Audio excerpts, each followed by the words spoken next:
Magandang araw mga katulong. So ito na naman yung katulong yung bagong araw na naman ng off day niya. Kaya nakababa na nga siya ng kondo ng amo niya. So nasa left lobby na siya nang halongkat na naman ng mga kagamitan niya. Same as usual pa rin yung ginagawa ng katulong niya.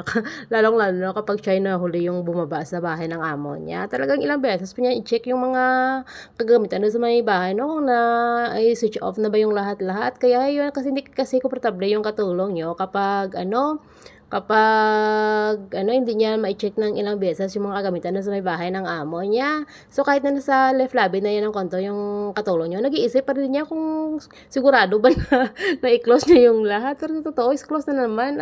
So after nga magrampa-rampahan dyan ng katulong niyo ng konti, so ito na nga lumabas na nga dyan siya ng kondo para para pupunta ng bus stop at makasakay na ng bus.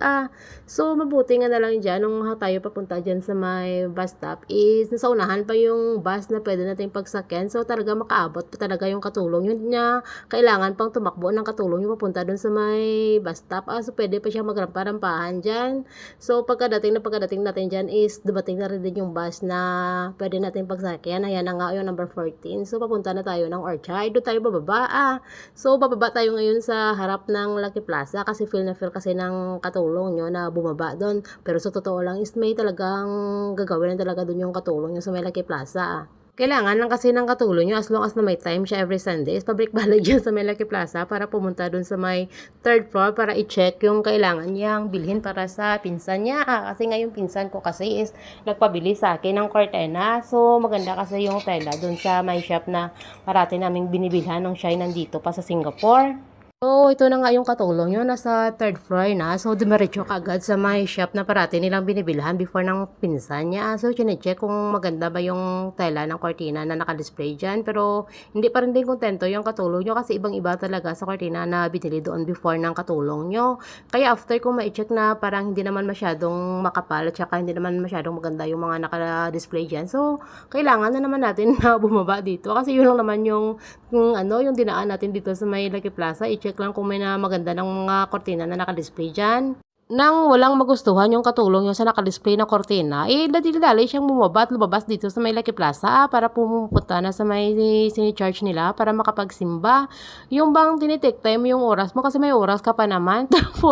tapos nung habang pa lumalakad ka is nakita mo yung kaibigan mo. Ay, siya pala yung una nakikita sa akin. Kung hindi pa nga niya ako tinawag, hindi ko na malaya na sa harapan ko lang naman siya pala kasi nga bising-busy lang talaga. Wala lang sa sariling mundo lang yung katulong nyo habang naglalakad sa may dinadaanan niya. Kaya yun tuloy, hindi na namalayan kasi nga nagchika-chikahan na naman yung katulong nyo. Hindi na malayan ang oras pala is medyo papalapit na pala sa 10:30. Kaya yun nung matapos nang magchika-chikahan, nagdali-dali na namang tumakbo yung katulong yung papunta sa MRT station para makasakay ng tren papunta dun sa may Topayo.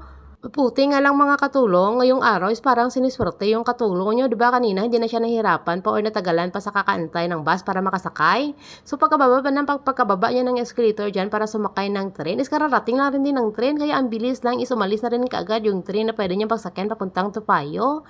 Kaya ito na nga yung katulong yun, papalabas na dyan ng Topayo MRT station para pupunta sa simbahan nila. So, mga 10:32, so sa nga pala nakarating yung katulong niya sa may Topayo. So, of course, kunting takbo lang. Total malapit lang naman yung simbahan. Kaya ito na nga, nakarating na nga yung katulong nyo sa may, sa simbahan nila is nagkakantahan pa dyan. Pero of course, hindi na nakunan ng katulong nyo yung ng mga video, yung mga kaganapan dyan sa loob ng church namin.